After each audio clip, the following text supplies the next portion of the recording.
আজকে আপনাদের রিলেশনশিপ নিয়ে একটা বিষয় বলবো। এর আগে আমি অন্য ভিডিওয় অবশ্য আলোচনা করেছি, আজকে ছক দিয়ে ডায়াগ্রাম দিয়ে আমি আপনাদেরকে বোঝাবো। সেটা হচ্ছে যে রিলেশনশিপ মানেই সেভেন্থ হাউস। এটা আমাদের একটা বদ্ধমূল ধারণা, কিন্তু এটা সব ক্ষেত্রে হয় না। এর আগের একটি ভিডিওয় আমি বলেছিলাম, যখন কোনো কারোর লাইফে ব্রেকআপ হচ্ছে বা হয়তো ডিভোর্স হয়ে যাচ্ছে, তখন সেভেন্থ হাউসটা চেঞ্জ হয়ে গিয়ে অন্য হাউসে চলে যায়, তখন অন্য হাউস থেকে ক্যালকুলেট হয়।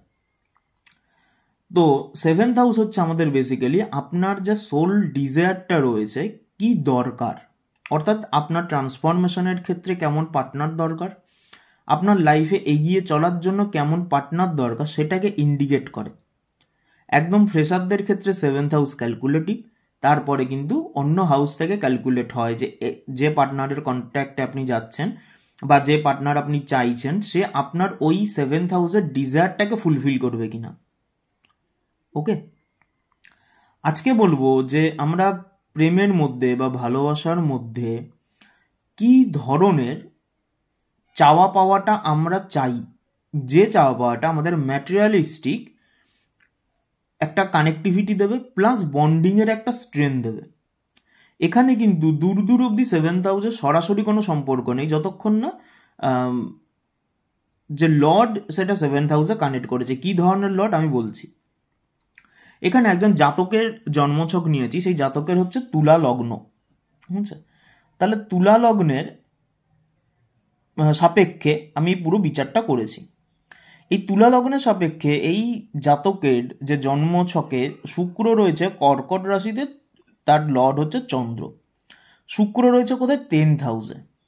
এই যে 10th হাউসে যখনই বসবে, আমাকে সেই হাউসের দেখতে হবে 10th হাউস মানে কি, সে কাজের ক্ষেত্রে সাপোর্টিভ পার্টনার চাইবে, কর্মক্ষেত্রে তার একটা স্ট্রং কানেকশন সে চাইবে, যেখান থেকে সে কোথাও না কোথাও গিয়ে একটা স্টেডি পারফরমেন্স দেবে, প্র্যাকটিক্যাল হবে, রেসপন্সিবল হবে। এই ধরনের পার্টনার কিন্তু সে চাইবে, যেটা তার বন্ডিংটাকে স্ট্রং করবে। যখনই দেখছে সে তার কাজের ক্ষেত্রে তার হয়তো সাপোর্ট করছে না, বা একটা স্টেডি ওয়ার্ক হচ্ছে না, বা একটু ল্যাথার্জি টাইপের পার্টনার হয়ে গেল, তখনই কিন্তু তার কোথাও না কোথাও সাবকনসিয়াস মাইন্ডলি এফেক্ট আসতে আরম্ভ করবে। ওকে, এরপরে আমাদেরকে দেখতে হবে যে এই যে শুক্র যে ঘরে রয়েছে, মানে 10 নম্বর ঘরে রয়েছে, তার লর্ডকে চন্দ্র। এই চন্দ্র কোথায় গেছে? এই জাতকের চন্দ্র গেছে 5th হাউসে। এখানে অলরেডি শনির সাথে চন্দ্র রয়েছে। আচ্ছা, শনি চন্দ্র মানে বীজযোগ না, এর আগে আমি ভিডিওয়ে দিয়েছি যে বীজযোগ বলে কিচ্ছু হয় না। বুঝছে? এবার কেউ মানলে সেটা তার ব্যক্তিগত বিষয়, সে যদি তার সারা জীবন ওইগুলো দিয়ে ব্লেম দিয়ে চালাতে যায়, সেটা আলাদা ব্যাপার, কিন্তু ওরকম কিছু হয় না। এর আগে ম্যাথামেটিক্স ক্যালকুলেশন দিয়েও আমি ভিডিও দিয়েছি, তার আগেও অনেক যুক্তিতর্ক বিশ্লেষণ শাস্ত্রজ্ঞ প্রমাণাদি দিয়েও ভিডিও দিয়েছি আমি। তো যাই হোক, এখন ওই প্রসঙ্গে আমি যাচ্ছি না। তো এখানে 10th হাউসের যে লর্ড কর্কট রাশিতে যেখানে রয়েছে, সে চন্দ্র, সে গিয়ে কানেক্ট করেছে 5th হাউসে। 5th হাউসে শনির ঘরে কানেক্ট করেছে। এখন এই জায়গাটায় তো আমরা স্টেডি বুঝলাম, সে প্র্যাকটিক্যাল হবে, সে যেন ল্যাথার্জিক না হয়, সে যেন অ্যাক্টিভ হয়, সব কিছু বুঝলাম, কর্মক্ষেত্রে যেন সাপোর্টিভ হয়। এবার যখন এই যে 5th হাউসে কানেক্ট করলো শনি চন্দ্রের সাথে গিয়ে, এখানে কোথাও না কোথাও গিয়ে না একটা হিডেন টাইপের ডিজায়ার তার ভেতরে কাজ করে, যেটা কিন্তু সে ওপেনলি বলতে চাইছে না, তাকে বুঝতে হবে। কিন্তু তার এই চাওয়া পাওয়াটা রয়েছে। এই চাওয়া পাওয়াটা যখনই আমরা দেখতে পাবো তার কোনো একজন জাতিকার মধ্যে, এই জাতক কিন্তু তার সঙ্গে ইজিলি কানেক্টেড হতে পারে। ওকে, আর এই কম্বিনেশনটা কিন্তু ইজিলি আবার কানেকশনও দেবে না। ইজিলি কানেক্টেড হতে গেলে তার কিছু বেসিক ক্রাইটেরিয়া দরকার। কীরকম? শনি কি চাইছে? ডিসিপ্লিন, স্থায়ী, লং টার্ম একটা কমিটমেন্ট চাইছে, কোনো ড্রামা থাকবে না রিলেশনের মধ্যে, একদম ফিট অ্যান্ড ফাইন আর কি। সেকেন্ড হচ্ছে, এই মুন চাইছে একটা ইমোশনাল সেফ পার্টনার দরকার, যে তার মাইন্ডটাকে কুল রাখবে, তার আবেগকে চিনতে পারে, কেয়ার করবে। এই জায়গায় দুজনে মিলে যখন এই কম্বিনেশনটায় আসছে, দুজনে মিলে চাইছে যে slow steady romantic build up. এই হুট করে হলো সেই একদম লোক দেখানো ওরকম নয়, স্লো লাভ হবে, গ্র্যাজুয়ালি ট্রাস্টটা বিল্ড হবে, ম্যাচিওর অ্যাটাচমেন্ট হবে। এবং এই 10th হাউসের সাথে এবার এই 5th হাউস কানেক্ট হচ্ছে। বুঝছে? এই 10th-এর সাথে 5th যখন কানেক্ট হবে, তখন কি সে হচ্ছে প্র্যাকটিক্যাল প্লাস রেসপন্সিবল। বুঝছে? যে এটা তো কার্মিক ক্ষেত্রে ছিল, ঠিকই আছে কর্মের ক্ষেত্রে, কিন্তু এবার সেটা রিলেশনশিপের দিকেও সে শিফট করছে, যেখানে একটা ভালোবাসা, একটা রিলেশনশিপ মানে একটা দায়িত্ব, বাস্তবতা, ফিউচার প্ল্যানিং। শুক্রর এখানে রিলেশনশিপে যাচ্ছে responsible, future security, realistic promise, কোনো ফেক নয়, যেটা ঠিক তার আগেই কিন্তু সে যেখানে স্যাটার্ন চাইছিল যে কোনো ড্রামা থাকবে না, কোনো ড্রামা আমি মানছি না, সেম জিনিস কিন্তু ভেনাসও চাইছে এখানে। ওকে, এরপরে আসছে কি ইমোশনালি একটা কনসিস্টেন্ট পার্টনার দরকার। চন্দ্র হচ্ছে আমাদের ফ্ল্যাকচুয়েট, শনি হচ্ছে প্রেশার, ফলে মাঝে মধ্যে ফ্রিকুয়েন্ট কিন্তু মুড সুইং একটা হতেই পারে, বুঝছে? সেইখানে গিয়েই ভেনাস এখানে গিয়ে কি কানেক্ট করবে, ভেনাস চাইছে যে আমার যে পার্টনার হবে সে যেন ইমোশনালি স্টেবল হয়, বুঝছে? ফলে কোথাও না কোথাও গিয়ে সে পার্টনারের থেকে একটা সাপোর্ট পাবে। অর্থাৎ এখানে কি যে পার্টনার তাকে সবসময় সাপোর্ট করবে না সেটাও বলছে না, এখানে সে বলতে চাইছে যে কোথাও না কোথাও গিয়ে যেন পার্টনার তাকে বোঝে, পার্টনার যেন মানে সে যেটা অসম্পূর্ণ বলতে পারছে না সেটা যেন সে বোঝে, বা তার মনের কথাকে বোঝা বলে না, যে উপরে উপরে দেখানো নয়, মুখ ফুটে যে সবকিছু বলতে হবে তা নয়। আমি যেমন তোমারটা বুঝবো, দেখুন কানেকশনটা কিন্তু দুদিকে আরও আছে। আমি যেমন তোমার মানে সরি আমি যেমন তোমারটা বুঝবো তুমি সেরকম আমারটা বুঝবে। ওকে, সেম জিনিস, এবং নন জাজমেন্টাল হবে, পেশেন্ট লাভ। কেউ যে সব কিছু নিয়ে জাজ করছে বসে বসে, কেন এটা করলো, কেন সেটা করলো, কেন অমুক করলো, না এ তার উপর প্রেশার দেবে, না সে তার উপর প্রেশার দেবে, দুজন দুজনের সমস্যা শুনবে বসে। যেটা আমি বহুবার বলি যে ভেনাস রিলেটেড যে কোনো প্রবলেমের ক্ষেত্রে, যেটা রিলেশনশিপে যদি কারোর ইস্যু আসে বা যে কোনো ক্ষেত্রে, যে দুজন দুজনকে শুনুন, দুজন দুজনকে বোঝার জায়গাটায় চেষ্টা করুন এবং ধৈর্যশীল হবে। এরপরে যেটা আসে লাস্ট যে পার্টটাকে দেখে, এই যে কর্কটের চন্দ্র গিয়ে যখন কুম্ভের শনির সাথে কানেক্ট করছে, এখানে অলরেডি কিন্তু চন্দ্র শনি দেখুন খুব একটা ভালো বন্ডিং তৈরি হয়ে আছে, কিন্তু ভেনাস যে জায়গাটায় কম্বাইন করছে সেই জিনিসটাই তার এখানে স্যাটার্নের সাথে ঠিক এই জায়গাটা একটা খুব ভালো কম্বাইন করেছে এখানটায়, বুঝছে? তো সেই জায়গাটায় গিয়ে যখন হচ্ছে তখন কি হচ্ছে কি যে প্রকাশ্যে প্রেম, যেটা এই যে আজকাল রিলস বানাচ্ছে, ছবি ছাড়ছে, এই জিনিসগুলো কিন্তু তার পছন্দ নয়, লোক দেখানো জিনিসটা তার পছন্দ নয়। প্রাইভেট বন্ডিং, ডিপ কনভারসেশন, যা দরকার হবে আমার তোমার মধ্যে আলোচনা হবে, থার্ড পার্টি যেন না ঢোকে কোনোভাবে। তোমার সমস্যা হচ্ছে ডিরেক্ট আমাকে বলো, আমার সমস্যা হচ্ছে ডিরেক্ট আমি তোমাকে বলবো। এবং একটা মিনিংফুল টাইমিং থাকবে একসাথে, যে আমরা যে সময়টা কাটাচ্ছি ওই মোবাইল স্ক্রল করতে করতে, এখন আধুনিক যুগে দেখা যাচ্ছে দুজন হাজব্যান্ড ওয়াইফ শুয়ে রয়েছে, দুজন দুজনের মতো মোবাইল স্ক্রল করছে, সেসব নয়, দুজন দুজনকে টাইম দিচ্ছে, দুজন দুজনের সাথে আইডেন্টিফাই করছে দুজন দুজনের বিভিন্ন মনের কথাগুলোকে, দুজন দুজনকে জানছে আরো। এই যে কম্বিনেশনটা, এই কম্বিনেশনটা এখানের কিন্তু এই জাতকে, এই শুক্র এই যেখানে তার যে লর্ড যেখানে গেছে সেইখানের অনুপাতে, আচ্ছা সেম জিনিস ধরুন আমি বলছি আজকে এই তুলা লগ্নেরই জাতকের ক্ষেত্রে বলছি, তার এখানে হয়তো 9th হাউসে হয়তো শুক্র ছিল ধরে নি, তাহলে এই বুধ, ঠিক আছে, এই বুধ এখানে তার যদি ধরে নিচ্ছি আমি কোনো কথা প্রসঙ্গে হয়তো তার কোথাও না কোথাও এই থার্ড হাউসে গিয়ে কানেক্ট করেছে, ধরে নিন এই লর্ড থার্ড হাউসে কানেক্ট করেছে, এখানের একটা ক্যালকুলেশন হবে, বুঝছে? তো শুক্র যেখানে বসছে তার লর্ড যে ঘরে গেছে, শুক্রের ঘর প্লাস সেই লর্ড যে ঘরে গেছে, সেই কম্বিনেশনটা আমাকে দেখতে হবে, যে সেখানে তার অ্যাকচুয়ালি কি চায় সে। এটা এইখান থেকে আমি দেখছিলাম কি তার সোল কি ডিজায়ারটা চাইছে, সোল কি চাইছে এখানে, বুঝছে? এখান থেকে দেখবো সে ম্যাটেরিয়ালিস্টিক কি কানেক্টিভিটিটা চাইছে, দুটোই তো আমাদের লাইফে দরকার, আপনার ব্রেনকে তো অ্যাকসেপ্ট করতে হবে,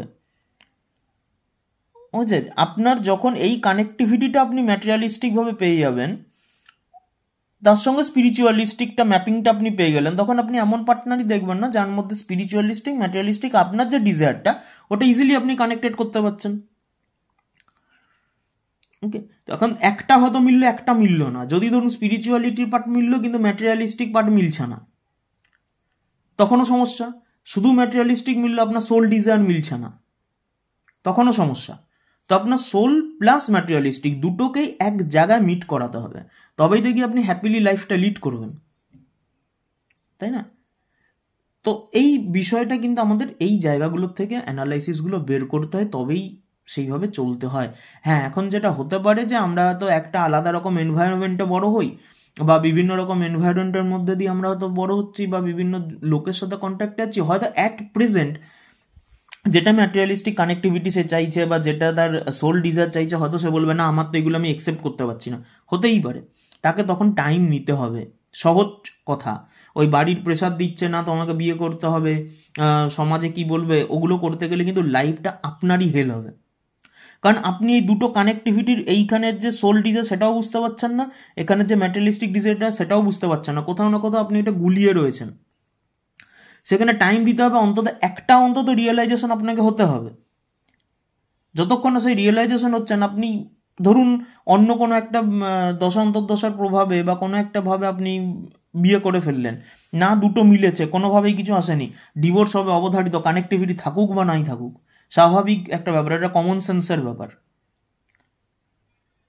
মিলতে তো হবে, ম্যাচ তো খেতে হবে। তখন কোথায় আপনার 7th হাউসে কী ছিল, কোন দিকে কী ছিল, এই সমস্ত গল্প দিয়ে মানসিক সান্ত্বনা হতে পারে, কিন্তু বাস্তবিক ক্ষেত্রের গল্পটা এটাই। তো সেই জন্য যদি বুঝতে পারেন বা একসেপ্ট করতে পারেন, তাহলে রিলেশনের দিকে মানে ম্যারেজের ক্ষেত্রে এগোন, হয়েছে ফাইনাল একদম। কারণ ওটা ওই ধরলাম ছাড়লাম এখন যেটা সমাজের ব্যাপার হয়েছে ওরকম তো নয়, একটা স্টেডি বা সেই রকম জায়গার দরকার। আর যদি না হয়ে থাকে তাহলে ম্যারেজের জন্য ওয়েট করুন, সময় নিন, ঠিক আছে। কারণ এই দুটো জিনিস বোঝাটাই কিন্তু একটা রিলেশনশিপের ক্ষেত্রে soul desire plus materialistic desire দুটোই কিন্তু বোঝাটা দরকার, যে কি চাইছে সে। এবং আপনাদের ক্যালকুলেটিভ বিষয়গুলো দিলামই আমি বিভিন্নভাবে, আমি ভিডিওর মাধ্যমে আপনাদেরকে আরও নতুন নতুন জিনিস জানাতে থাকবো, যে কিভাবে এই ক্যালকুলেশনগুলো হয়। এটা যত ইজিলি বুঝতে পারবেন তত ভালো। তাহলে আমরা যখন সোল ডিজায়ার হচ্ছে, ফাইনাল বলে দিই, সোল ডিজায়ার আমরা 7th হাউস থেকে দেখব যে কি সাপোর্টটা তার দরকার, তবেই সে এগোতে পারবে লাইফে, লং টার্ম একদম সুন্দর মৃত্যু অবধি থাকবে। সেকেন্ড হচ্ছে ম্যাটেরিয়ালিস্টিক ক্ষেত্রে বা কোথাও না কোথাও তার ভেতরের যে চাওয়া পাওয়াটা রয়েছে সেটা কীরকম না, শুক্র যে ঘরে রয়েছে তার যে লট সে যে ঘরে রয়েছে, এই দুটোকে ইন্টারকানেক্টেড করতে হবে, দিয়ে যে রেজাল্ট আসবে এটা তার ম্যাটেরিয়ালিস্টিক, অথবা আমরা যে স্বাভাবিক অবস্থায় যে আমাদের চাওয়া পাওয়া রয়েছে সেই জিনিসটা। আর 7th সঙ্গে আমাদের চাওয়া পাওয়া নেই, আমাদের সোলের একটা পার্টিকুলার চাওয়া পাওয়া রয়েছে সেটা, বুঝছে। ম্যাটেরিয়ালিস্টিক আর সোল ডিজায়ার দুটোকে আইডেন্টিফাই করে যদি আপনি এগোতে পারেন, আপনার যে কোনো কন্ডিশন থাকুক, যা খুশি থাকুক না কেন, আপনার ম্যারেড লাইফ হ্যাপিলি হবেই হবে। তাতে কেউ যদি আপনার ক্ষতি করতে চায়, রিলেশনশিপ ভাঙতে চায়, যাই করুক না কেন কোনো সমস্যা নেই, কারণ অলরেডি আপনাদের এই দুটো জায়গা স্ট্রং হয়ে গেছে, সোলও ম্যাচ করে গেছে, ম্যাটেরিয়ালিস্টিক ডিজায়ারও ম্যাচ করে গেছে, সেই বন্ডিংটা কিন্তু আপনার হয়ে যাবে। আপনার যদি আজকে ধরুন আপনি যে হ্যান্ডসেটটা ইউজ করেন, যতক্ষণ না সেটা একদম কোনো প্রবলেম বেরোচ্ছে, যে আপনাকে যদি কেউ বলতে থাকে এটা ভালো না, এটা মেই নেই, এটার এসএআর ভ্যালু খুব খারাপ, হ্যান খারাপ, অমুক খারাপ, সমস্ত কিছু বলতে থাকে, আপনি কিন্তু তবু ফোনটাকে কিন্তু ইউজ করবেন, আপনি শুনছেন কিন্তু ফোনটাকে ইউজ করছেন। আজকে ফোন ইএমআই দিয়ে বা সমস্ত কিছু দিয়ে কেনা যায়, হঠাৎ ধরে কেনা যায়, কিন্তু তবু আপনি ফোনটা ইউজ করছেন, কারণ কোথাও না কোথাও আপনার যে ভালো লাগাটা সেই ফোনের সাথে কানেক্টেড রয়েছে, এবং আপনি যে জিনিসগুলো চান আপনার ফোনটাকে ইউজ করে সেগুলো আপনি ওখান থেকে ফুলফিল করতে পারছেন। ফলে অন্যরা যে কেউ এসে আপনার কান ভাঙাক না কেন, সহজে আপনি আপনার ফোনটাকে ছাড়ছেন না। আচ্ছা, যতক্ষণ না ফোনটার মধ্যে কোনো প্রবলেম দেখা দিচ্ছে ততক্ষণ অবধি। তো এটা জড় বস্তুর ক্ষেত্রে হলো, সজীব বস্তুর ক্ষেত্রে এখানে ওই রকম কোনো হবে না যে প্রবলেম দেখা দিচ্ছে বা কিছু, কারণ সে অলরেডি ম্যাচ করে নিয়েছে অলরেডি। আজকে এইখান থেকে তার এই জায়গার যে কানেক্টিভিটি হয়েছে, 8th হাউসের সাথে 7th হাউসের যে কানেক্টিভিটি বা 8th হাউসকে যে স্ট্রেন দেবে, এই 8th হাউস অপেক্ষে যে 6th হাউসের যে সমস্যা ছিল, আবার এই জায়গা থেকে এই 12 হাউস থেকে আবার এইখানে 7th হাউসের যে কানেক্টিভিটি, দেখুন পুরো একটা সার্কেল চলছে। এই জায়গাগুলো যে যত সুন্দর বুঝতে পারবে বা অ্যানালাইসিস করে যত সুন্দর একজন লাইফের এগোনোর ক্ষেত্রে যে বের করতে পারবে, কোনো সমস্যা নেই। 7th house only for soul desire, আমার আত্মার যে চাওয়া পাওয়া রয়েছে সেটা 7th house. 7th house 8th হাউসকে help করে, 8th হাউস 7th হাউসকে হেল্প করে, 12 হাউস কোথাও না কোথাও গিয়ে 7th হাউসকে দেখে। কারণ এটা যদি 1 দেখি, 1 2 3 4 5 6 7, 1 2 3 4 5 6 7, সরি 8 হাউস, বুঝছে, এইখানেও 8, তাহলে 12 সাপেক্ষেও 8, 8 এই 7কে স্ট্রেন দিচ্ছে, 7th 8কে স্ট্রেন দিচ্ছে। ট্রান্সফরমেশনের জন্য হেল্প করতে হবে আমাদের নিজেদেরকে, লগ্নকে কাজ করতে হবে। তার সাথে কি করছে না, এখানে 7th হচ্ছে সোল ডিজায়ার দেখছে এবং শুক্রের লর্ড যেখানে রয়েছে সে ম্যাটেরিয়ালিস্টিক সাপোর্ট দিচ্ছে। সোজা সবটা হিসাব। হ্যাঁ, এবারে যখন আমরা হিসাব করবো এর মধ্যে ডিগ্রি থাকে, এর মধ্যে আমাদের আরও কিছু অ্যাঙ্গুলার পয়েন্ট থাকে, সেগুলো ম্যাথামেটিক্স ক্যালকুলেশন রয়েছে, সেগুলো নিয়ে হয়। আমি এখন শুধু ডায়াগ্রামের হিসাবটা আপনাদের বলছিলাম, পরে বিভিন্ন চার্ট নিয়ে আমি আস্তে আস্তে আপনাদেরকে দেখাবো যে কি করে ম্যাথামেটিক্স ক্যালকুলেশনগুলো করে করে জিনিসগুলোকে ম্যাচ করাতে হয়। ওকে, কিন্তু এই যে বিষয়টা, এটা কিন্তু যতটা ক্লিয়ার আপনারা বুঝতে পারবেন তত আপনারা লাইফে হ্যাপি থাকবেন, তত সুন্দর চলবেন। উল্টো পাল্টা 7th হাউসে আমার এই আছে, আমার এর উপর তার দৃষ্টি পড়ে গেছে, সে সেখানে ক্ষেত্র বিনিময় করে গেছে, কিচ্ছু ভাবার দরকার নেই, মাথায় অত লোড নেওয়ারই দরকার নেই। আসল কাজ ছেড়ে যদি অন্যদিকে যান মাথায় লোড পড়বেই, আর আসল জায়গা যদি ঠিক থাকে তাহলে সব ঠিক আছে। আপনার ডাইজেস্টিভ সিস্টেম যদি ভালো থাকে, আপনি যদি প্রপার এক্সারসাইজ করেন, আপনি আপনার ক্যালোরি ঠিকঠাক বার্ন করছেন, আপনি ট্রাইগ্লিসারাইড যুক্ত খাবার খেলেও কিন্তু আপনার অতটা হেডেক নেই, কারণ আপনি জানেন আমার ডাইজেস্টিভ সিস্টেম ভালো রয়েছে, আমি প্রপার এক্সারসাইজ করছি, আমি ওটাকে বার্ন করে ফেলবো। আর যদি আপনি প্রপার এক্সারসাইজ করছেন না, আপনার গাট হেলথ ভালো নেই, আপনার ডাইজেস্টিভ সিস্টেম ভালো নেই, আপনাকে ভাবতেই হবে যে ট্রাইগ্লিসারাইড বেড়ে গেল, এদিকে আমার লিপিড প্রোফাইলে গন্ডগোল হয়ে গেল, স্বাভাবিক ব্যাপার। মেন জায়গা যদি ঠিক থাকে সব কিছুই ঠিক থাকবে। তো এই ভিডিওটা বানানোর আপনাদের উদ্দেশ্যে এটাই কারণ ছিল, আশা করি বোঝাতে পারলাম। যদি জটিল হয়ে থাকে তাহলেও একটু কমেন্টে লিখবেন, আমি পরবর্তী যখন আবার কোনো ভিডিও বানাবো এই রিলেটেড, তখন ক্যালকুলেশন দিয়ে আমি আরও সহজ করে বুঝিয়ে দেবো। এখানে আমি 2-4টা জিনিস একসাথে বুঝিয়ে দিলাম যাতে আপনারা বুঝতে পারেন। এটাই হচ্ছে বেস, এই বেসের উপর ডিপেন্ড করে এবার আস্তে আস্তে বিভিন্ন দিকে এগোতে থাকবে।